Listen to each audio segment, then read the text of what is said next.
오늘 염치라는 제목을 가지고 같이 한번 말씀을 나눠보도록 하겠습니다.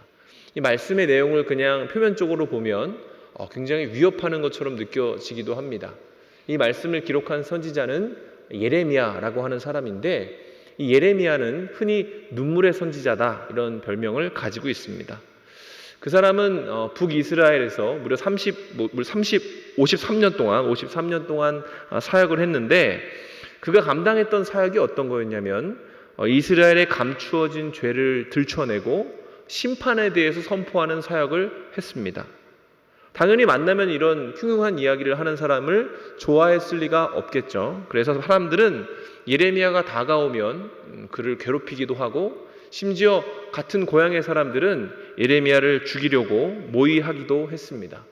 그럼에도 불구하고 예레미야는 진심을 담아 전력으로 사역했고, 그 결과는 아무것도 없었습니다. 사실 열심히 사역을 했지만 아무것도 거둔 것이 없고 오히려 더 많은 미움을 쌓는 그런 상황 가운데 있었다라는 것이죠. 그러면 그것이 바로 예레미야를 울린 것인가? 그렇지는 않습니다. 예레미야가 눈물을 흘리며 사역한 이유는 어떤 상황에 대한 자기 연민 때문이 아니었어요. 예레미야가 울었던 이유는 자기 자신 때문이 아니라 자신의 사역을 받아들이지 못하는 이스라엘의 영적 상태 때문에 그랬습니다. 그럼 그 당시에 이스라엘의 영적 상태가 어땠는가? 예레미야서 5장 1절에 이렇게 되어져 있습니다. 예루살렘 거리로 빨리 달리며 그 넓은 거리에서 찾아보고 알라. 너희가 만일 정의를 행하며 진리를 구하는 자를 한 사람이라도 찾으면 내가 이 성읍을 용서해 주리라. 한 사람이라도 찾으면 내가 용서하겠다. 당시 이스라엘의 영적 상태를 한 단어로 요약하면 의인실종입니다. 의인실종. 의의 멸종. 거룩한 성이라 불렸던 예루살렘이 어느새 소돔과 고모라보다 더 심각한 상태로 무너져 있는 것입니다. 그리고 그 사실이 바로 예레미야를 울린 것이죠. 그러나 우리가 예레미야를 이해함에 있어 결코 간과하지 말아야 할 것은, 그러면 예레미야가 이렇게 눈물만 흘리며 평생을 살았는가? 그렇지 않다는 것이죠. 예레미야는 많은 눈물도 쏟았지만 그 눈물보다 훨씬 많은 땀을 흘리면서 하나님께 헌신하고 달려갔던 사람입니다. 쉽게 말하면 예레미야는 포기하지 않았다라는 거예요. 그 한 사람 찾는 것이 너무나 힘들었지만 예레미야는 포기하지 않았어요. 세상이 아무리 자신을 밀쳐내고 모욕하고 학대해도 그는 다시 일어나서 그들에게 온전한 하나님의 말씀을 선포하기 위해 달려나갔던 사람입니다.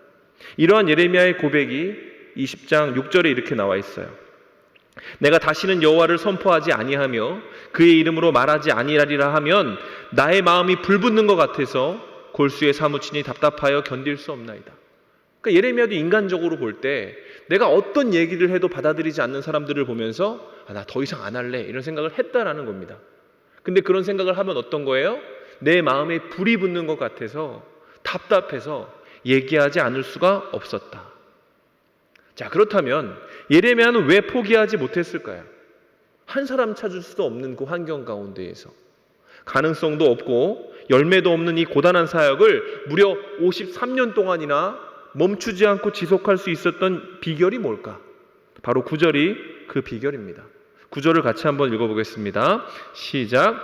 만군의 여호와께서 이와 같이 말씀하시되 포도를 따듯이 그들이 이스라엘의 남은 자를 말갛게 주우리라. 너는 포도 따는 자처럼 내 손을 광주리에 자주자주 놀리라 하시나니. 자, 여기서 하나님이 예레미야에게 주신 예언 가운데 만군의 여호와라는 단어가 나오죠. 근데 이 단어는 전쟁으로 관련되어져 있을 때, 하나님이 전쟁과 관련된 말씀을 하실 때 주로 자신에 대해서 말씀하신 그런 문구라고 할 수 있습니다. 이스라엘의 역사 속에서 하나님이 자신을 일컬어서 만군의 여호와다라고 말씀하실 때 대부분 이스라엘은 환호했습니다. 왜냐하면 그 만군의 이름이 선포되어질 때 이스라엘 가운데에는 승리가 있었기 때문에 그렇습니다. 적들을 진멸하고 하나님이 승리하실 때에 만군의 여호와라는 문구가 등장을 했다라는 거죠. 근데 이번에는 분위기가 좀 달라요. 왜냐하면 하나님이 이렇게 한 번도 패배한 적이 없는 만군의 여호와라는 이름을 가지고 누구에게 선전포고를 하십니까? 이스라엘 백성에게 선전포고를 하고 계시기 때문에 그렇습니다. 그러니까 하나님이 말씀하시는 거예요. 이제 내가 너희와 싸우겠다 이렇게 말씀을 하신 겁니다. 얼마나 무시무시한 말씀입니까? 그런데 그러면서 한편으로는 예레미야에게 다른 한 일을 맡기셨는데 그것이 바로 하반절입니다. 이렇게 말씀을 하시죠. 이스라엘 남은 자를 말갛게 주어라. 너는 포도를 따는 자처럼 내 손을 광주리에 자주자주 놀려야 할 것이다. 이게 무슨 말이냐면 이스라엘을 심판하겠다고 선포하신 하나님이 예레미야한테 이렇게 말씀하시는 거예요. 나는 그들을 심판할 테니 너는 이스라엘의 남은 자를 말갛게 주어라. 마치 추수 때에 농부가 하는 것처럼 부지런히 돌아다니면서 남은 자가 있는지를 찾고 그들을 구원하라. 이렇게 말씀하셨다라는 거예요. 그렇기 때문에 예레미야는 이런 절망적인 상황 가운데에서도 사역을 멈출 수 없었던 것이죠.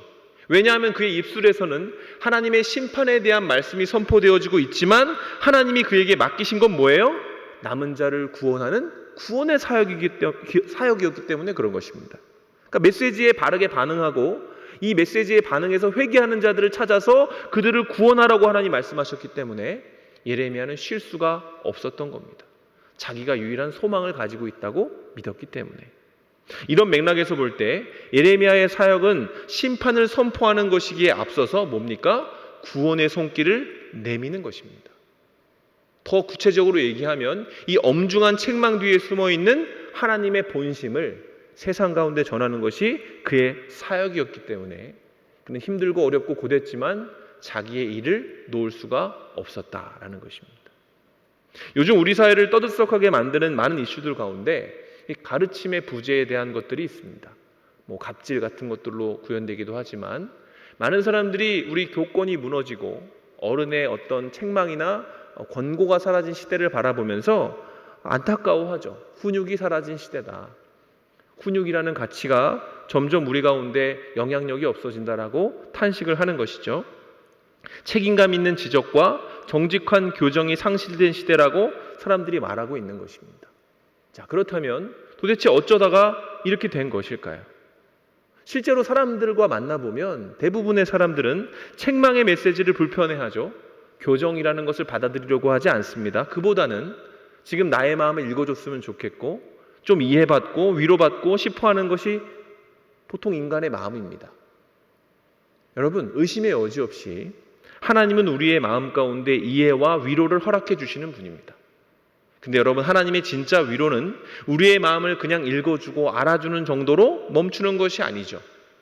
하나님이 주시는 진정한 위로는 언제 우리에게 임할 수 있습니까? 하나님의 본심에 우리가 공명할 때 우리 가운데 진정한 위로가 임하는 것입니다. 하나님의 마음을 깨닫는 만큼 우리의 삶을 평강하게 할 수 있는 진정한 위로가 우리 삶 가운데 내려올 수 있다는 것이죠. 왜 그렇습니까? 심판의 말씀 안에는 생각보다 더 깊고 진한 하나님의 관심과 사랑이 들어있기 때문에 그래요. 하나님이 우리에게 어떤 일을 교정하라 하실 때 여러분, 그것은 단순한 하나님의 짜증이나 분노가 아닙니다. 우리를 사랑하시고 우리의 삶 가운데 개입하시고자 하는 하나님의 관심과 열심이 들어가 있다는 것이죠. 여러분, 성경이 정의하는 인간상이 여러분 뭔지 아십니까? 우리가 교회에서 말씀을 들을 때 우리가 하나님의 피조물이다라는 얘기도 듣고요. 우리가 하나님의 자녀다라는 얘기도 듣잖아요. 그러면 성경 전체를 조망할 때 성경이 말하고 있는 인간상은 여러분 뭔지 아십니까? 죄인입니다. 죄인. 자녀이기 이전에, 피조물이기 이전에 인간은 죄인이라고 성경은 어김없이 우리에게 이야기하고 있습니다. 그래서 성경은 바로 이 상태를 드러내는 것에 대해서 전혀 두려워하지 않습니다. 성경은 우리를 위로하기에 앞서 완전하게 하기 위해서 주어진 책이라는 것을 우리 잊으면 안 됩니다.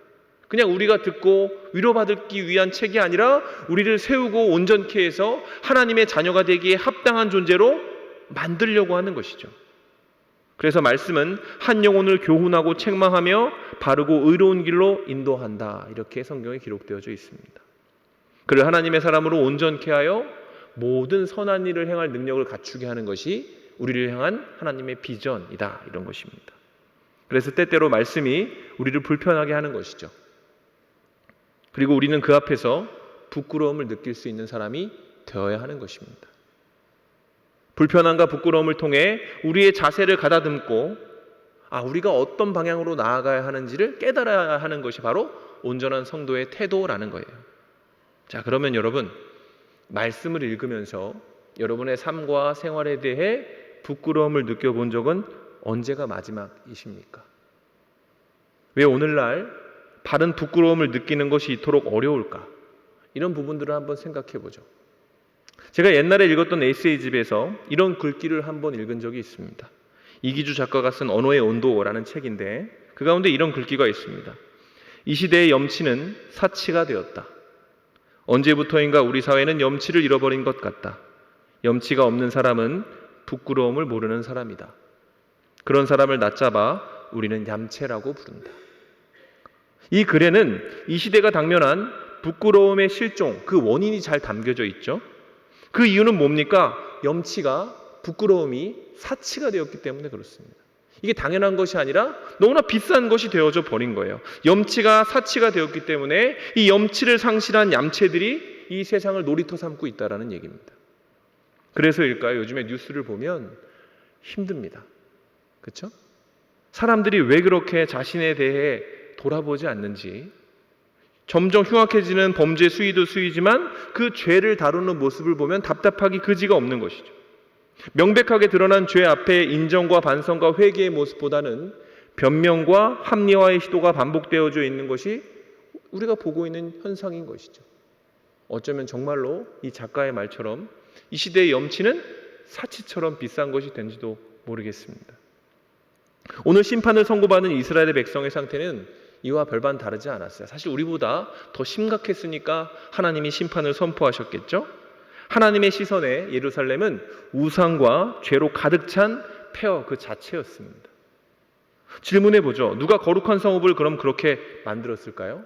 오늘 13절에 그 범인을 하나님은 분명하게 지적하고 계신데 이렇게 말씀하시죠. 그들이 가장 작은 자로부터 큰 자까지 다 탐욕을 부리며 선지자로부터 제사장까지 다 거짓을 행하였노라. 이스라엘입니다, 여러분. 범인은 하나님이 그 땅을 거룩하게 하라 말씀하셨던 그 이스라엘이 그 성읍을 소돔과 고모라로 바꿨다는 거예요. 이스라엘 사람들은 뭔가에 홀린 것처럼 죄를 삼키고 토해내기를 반복했습니다.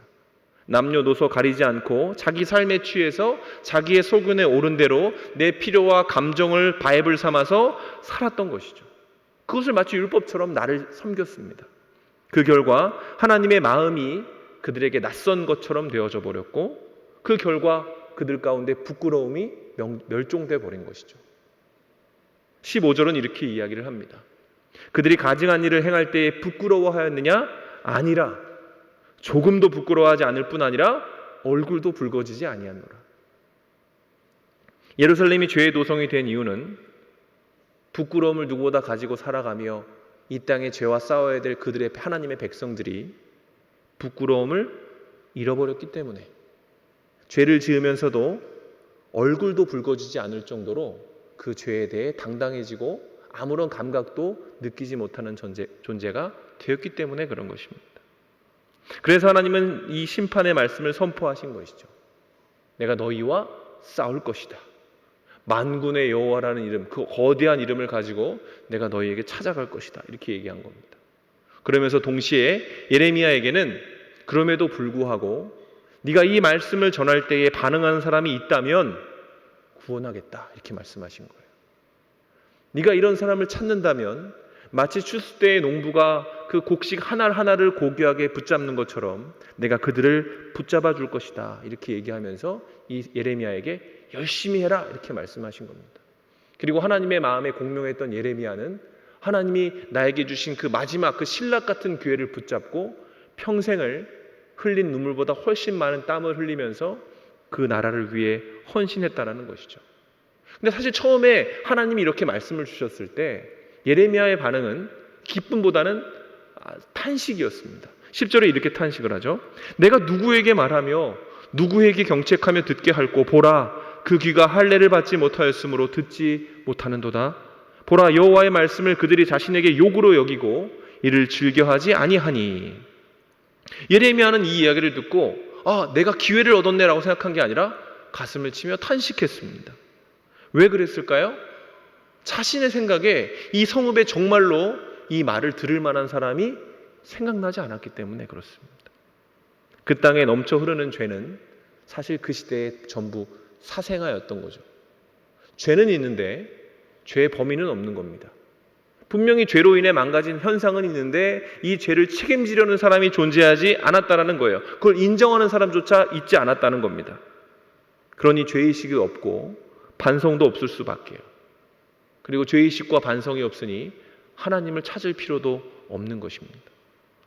예루살렘 안에는 죄에 대한 인정은 없고 온갖 변명과 합리화만이 가득합니다. 그래서 그 결과가 뭐죠? 그들이 하나님의 말씀을 뭐로 여긴다고요? 욕으로 여긴다. 불쾌해하는 겁니다. 하나님이 뭔가 내 삶에 이거 해라 저거 해라처럼 느끼는 겁니다. 내가 왜요? 하나님이 뭔데요? 이렇게 얘기하면서 오히려 그 말을 불쾌해하고 밀어냈다는 것이죠.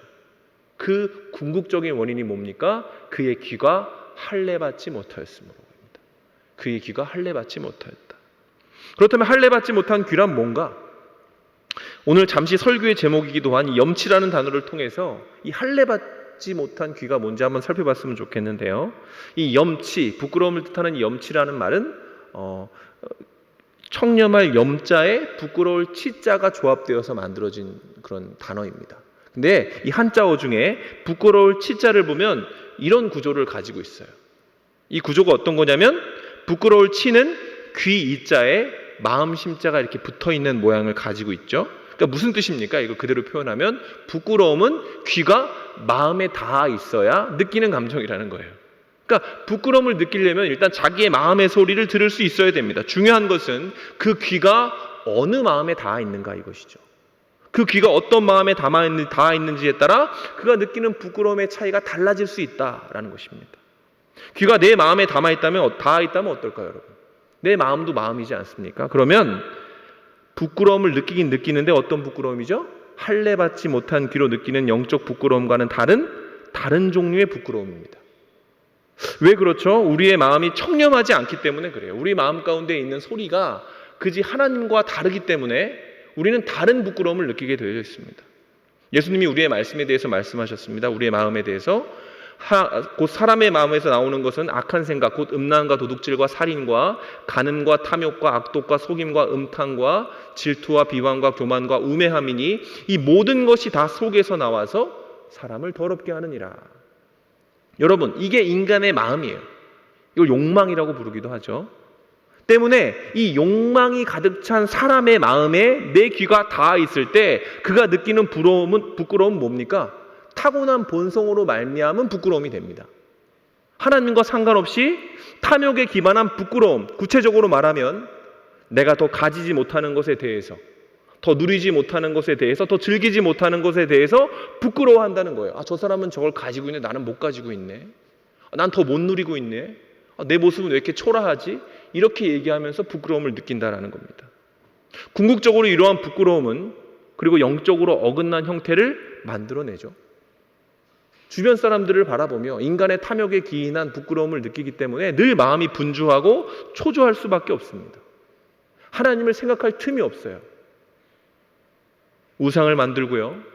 일그러진 편법과 자기 자랑을 세상에 쏟아놓고 주변을 아프게 하고 어지럽히고 메마르게 하는 부끄러움이 바로 인간의 마음에 닿아 있을 때, 내 귀가 닿아 있을 때 느끼는 부끄러움입니다.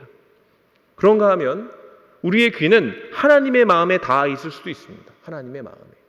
그때 느끼는 부끄러움은 어떤 것인가? 로마서 7장에 이렇게 표현이 되어져 있습니다. 그러므로 내가 한 법을 깨달았노니 곧 선을 행하기 원하는 나에게 악이 함께 있는 것이로다. 오호라 나는 곤고한 사람이라 이 사망의 몸에서 누가 나를 건져내랴. 좀 종류가 좀 다른 것 같죠? 귀가 하나님의 마음에 닿아 있을 때 여러분 그가 느끼는 부끄러움은 뭡니까? 하나님의 뜻과 다른 나의 모습에 대한 부끄러움입니다. 하나님의 기대와는 다른 형태로 살아가고 있는 나 자신에 대한 부끄러움, 그리고 나아가서 이 상태를 어떻게 벗어날 수 있지라고 고민하게 되는 간절한 부끄러움을 갖게 되는 거예요. 그것이 심판 때문에 무섭고 두려워서가 아니라 창피하고 부끄러워서 죄와 결별하고 싶어지는 마음이 있는 것입니다. 이것이 바로 예수 그리스도의 십자가의 은혜로 할례받은 귀가 느끼는 부끄러움, 우리를 죄인이 아닌 의인으로 바꿀 수 있는 우리에게 회복과 평강을 가져다주는 진정한 염치라는 것입니다. 이 영적 부끄러움은 절대 나쁜 것이 아니죠. 이런 마음을 갖게 되면 여러분 흐트러진 자세를 고치게 되고 가치관이 수정되어지고 내 소망이 뭐가 됩니까? 하나님이 되는 거예요. 하나님께 내 소망을 두게 되는 겁니다. 왜? 나를 용서해 주시고 받아주실 수 있는 분이 유일하게 하나님이라는 것을 믿게 되기 때문에 그렇습니다. 자, 그럼 이제 한번 생각해 보죠. 우리의 귀는 이 두 가지 마음 가운데 어디에 많이 닿아 있는 것 같습니까? 여러분의 삶 가운데 느끼고 있는 부끄러움은 어떤 거죠? 가지지 못하고 누리지 못하고 즐기지 못하는 것 때문에 부끄럽습니까? 아니면 그리스도인으로 살면서도 선을 이루지 못하는 내 안에 잠복한 죄가 부끄럽습니까? 사람의 눈을 의식하는가? 하나님의 눈을 의식하는가? 예레미야 입술에 심판의 말씀을 담으실 때 하나님의 본심은 그 심판의 말씀이 백성의 귀를 돌려 하나님의 마음에 닿기를 원했던 것입니다. 그래서 백성들이 돌아오기를, 탐욕을 쫓아 세상을 살아가던 그들의 삶의 방식이 이제 하나님의 거룩하심을 추구하는 곳으로 옮겨지기를 바란 것이죠. 그런데 이스라엘 백성은 그렇게 하지 않은 겁니다. 그래서 예레미야가 눈물을 흘렸던 거예요. 아무리 얘기해도 마음이 돌아오지 않으니까. 오히려 그들은 귀를 더 틀어 막았습니다. 예레미야가 얘기하면 얘기할수록. 왜 그렇죠? 그들의 귀가 자기의 마음에 딱 달라붙어 있었기 때문에 그래요. 이미 너무나 세상과 자기 마음에 빠져서 다른 말이 들리지 않을 정도로 타락해 버렸기 때문에 그들이 어떤 말을 전해도 그저 하나님의 말씀은 두렵고 싫고 짜증나는 소리로 들렸다라는 겁니다. 그리고 오늘 아이러니하게도 하나님은 우리에게 다시 그 말씀을 들려주고 계십니다. 여러분, 그렇다면 우리는 이 말씀을 할례받은 귀로 듣고 있습니까? 껄끄럽고 불편한 단어들이 연속되어지는 이 말씀 가운데 녹아진 하나님의 진심이 느껴지십니까? 아프고 쓰리고 불편하다면 여러분 건강한 겁니다. 아주 좋은 것이죠. 그러나 좋으신 하나님이 왜 이토록 나를 아프게 하실지에 대해서 생각해 봐야 됩니다. 심판을 선포하시는 하나님의 본심은 여러분 뭡니까? 분노나 위협입니까? 결코 그렇지 않습니다. 심판을 선포하시는 하나님의 마음 그 중심에는 돌아오라는 초청이 있는 것입니다. 그만하고 돌아와라. 사랑하는 여러분, 예레미야 입술에 담겨진 심판 선언이 단순한 위협이 아니었듯이 우리를 견책하시는 하나님의 말씀 또한 결코 우리를 심판의 낭떠러지로 밀어붙이지 않는다는 걸 여러분 믿으셔야 됩니다. 성경이 제시하는 심판의 말씀, 우리를 교훈하시고 견책하시는 말씀은 오히려 그 어떤 말씀보다 하나님의 진심이 녹아져 있는 그 온전한 우리를 향한 사랑의 고백이라는 것을 우리가 알아야 돼요. 우리가 할례받은 귀로 겸손하게 그 음성을 듣는다면 그것보다 더 깊은 사랑은 존재하지 않습니다. 성경을 보면 하나님이 이스라엘에게 뻗으신 구원의 손길은 예레미야뿐만이 아니었죠. 하나님은 수없이 많은 선지자들을 보내셨습니다. 지치지 않으시고 멈추지 않으시고 심지어 자기 아들까지도 백성들에게 보내셔서 하나님의 백성을 부르셨어요. 선지자들의 입술에는 무서운 심판의 말씀이 담겨 있었지만 여러분, 그들이 전했던 핵심적인 메시지에 뭐가 있습니까? 하나님의 꺼지지 않는 불길 같은 사랑이 있었습니다. 내가 너희를 어찌하여 놓겠느냐? 피투성이라도 살아라. 내가 너희를 용서할 것이다. 끊임없이 그렇게 얘기하고 있습니다. 예레미야가 품고 있었던 하나님의 본심이 뭡니까? 예레미야서 50장 20절에 그는 이렇게 하나님의 본심을 표현하죠. 여호와의 말씀이니라. 그날 그때에는 이스라엘의 죄악을 찾을지라도 없겠고 유다의 죄를 찾을지라도 찾아내지 못하리니 이는 내가 남긴 자를 용서할 것이니라. 이게 하나님의 본심이에요. 예레미야 보고 남은 자를 주우라고 하셨죠. 결론은 뭡니까? 내가 용서하려고 주우라고 한 거다. 이렇게 말씀하신 겁니다. 오늘 저와 우리가 그 본심을 깨닫게 되기를 주님의 이름으로 축원합니다. 그렇게 되기 위해서 지금 우리가 해야 될 것은 뭡니까? 딱 하나죠. 내 마음에 붙어있는 귀를 조금만 떼어서 하나님께 내어드리는 겁니다. 나의 필요와 나의 하고 싶은 내 취향과 내 기준에 닿아있던 그 귀를 조금만 떼어서 하나님의 말씀을 향해 기울이는 것입니다. 그러면 그 하나님의 본심이 들릴 수 있는 것이죠. 그렇게 함으로 내 관심, 내 소원을 묵상하던 생각을 뒤집어서 이제 하나님의 소원과 하나님의 소망으로 나아가야 하는 것입니다. 불안과 불평, 자기 연민과 변명에서 떠나서 이제 이 땅을 향한, 나를 향한 하나님의 마음을 깨닫고 하나님이 복되다 했던 그 가난한 마음을 가지고 오호라, 나는 곤고한 자로다. 누가 나를 이 사망의 늪에서 건져내랴. 그 마음 그대로 가지고 하나님의 사랑으로 나아가야 하는 것입니다. 여러분 믿으십니까? 하나님 앞에 죄의 종류나 강도는 상관없습니다. 믿으십니까? 죄의 강도나 종류는 전혀 문제가 되지 않습니다. 우리가 죄를 인정하고 자복하면 하나님은 뭐라고 하십니까? 용서하십니다. 우리가 해야 할 것은 가서 다시는 같은 죄를 범하지 않는 것뿐입니다. 이사야 선지자는 똑같은 이야기를 했습니다. 너희는 여호와를 만날 만한 때에 찾으라. 가까이 계실 때에 그를 부르라. 악인은 그의 길을, 불의한 자는 자기의 생각을 돌이켜 여호와께로 돌아오라. 그리하면 그가 긍휼히 여기시리라. 우리 하나님께로 돌아오라. 그가 너그럽게 용서하시리라. 여러분 전 선지서를 좋아하는데 되게 심판의 이야기가 있는 것 같죠? 뒤로 보면 다 이런 말씀입니다. 내가 어찌하여 너를 놓겠느냐? 내가 어찌 너를 포기하겠느냐? 여러분 하나님이 왜 이렇게 하시는지 아십니까? 그것은 하나님의 생각은 우리의 생각보다 높고 그의 길 또한 우리보다 높은 곳에 있기 때문에 그렇습니다. 그래서 신앙생활 가운데 내 마음을 찌르는 말씀이 들릴 때면 여러분 우리가 해야 될 반응은 뭡니까? 아야가 아니라 아멘이어야 돼요. 아파요 이게 아니라 아멘. 맞습니다. 하나님의 말씀에 순종하겠습니다.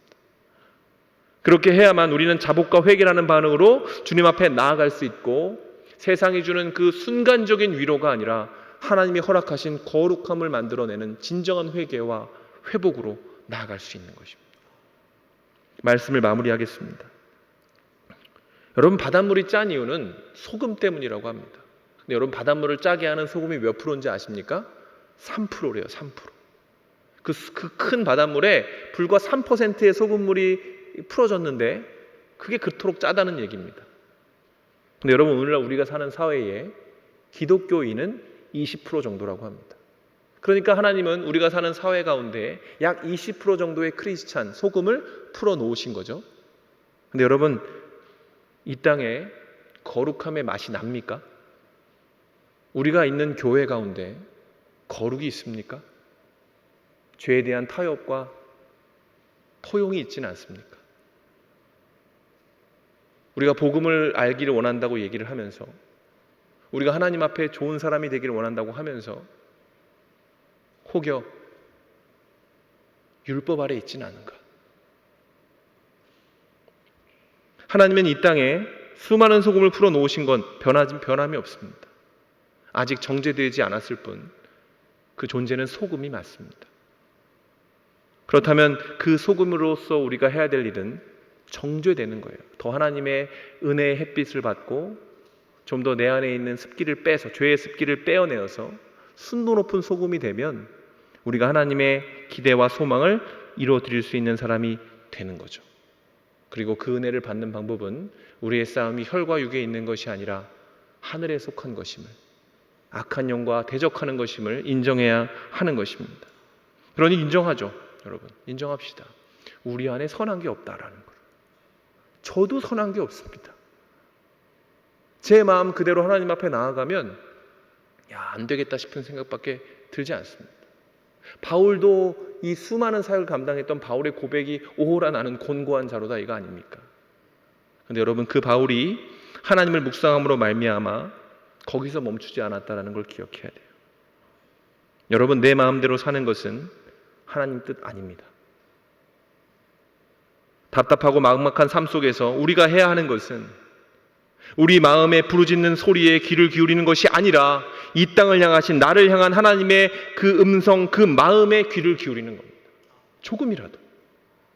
그렇게 함으로 우리가 온전한 부끄러움을 회복하고 더 겸손하게, 더 온전하게 주님의 궁유를 구하며 하나님께 나아가면 여러분 그렇게 우리는 할례받은 귀를 가질 수 있게 되고 그 할례받은 귀를 가지고 우리가 죄를 자백하면 미쁘시고 의로우신 하나님은 기꺼이 우리의 모든 고백을 사랑으로 받아주실 것입니다. 그리고 한마디만 하실 것입니다. 가서 다시는 동일한 죄를 범하지 말라. 여러분 그렇게 살아갈 준비를 하는 사람이 청년 크리스천입니다. 그리고 우리가 수련회 때 복음에 참여하라는 저 메시지는 여러분 복음 안엔 수많은 위로와 사랑이 있죠. 저는 하나님이 너무 좋은 분이라고 생각을 해서 성경을 읽을 때 하나님이 뭐라고 하시는 것 같지가 않아요. 너무 하나님이 사랑 고백하는 러브레터 같이 느껴질 때가 훨씬 많이 있습니다.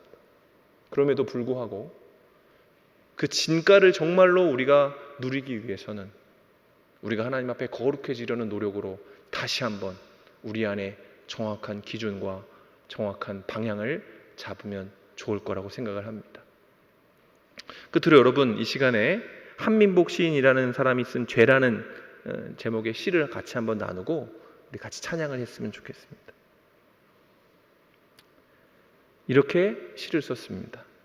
오염시키지 말자. 죄란 말 칼날처럼 섬뜩 빛나야 한다. 건성으로 느껴 죄의 날 무뎌질 때 삶 흔들린다.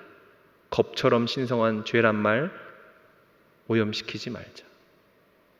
죄라는 단어는 여러분, 신자에게 있어서 하나님의 은혜와 사랑으로 나아갈 수 있는 지름길입니다. 그것을 외면하거나 부인하지 말고 그리스도의 십자가를 힘입어 은혜와 기대를 가지고 나아갈 수 있는 저와 여러분이 되시기를 주님의 이름으로 축원합니다.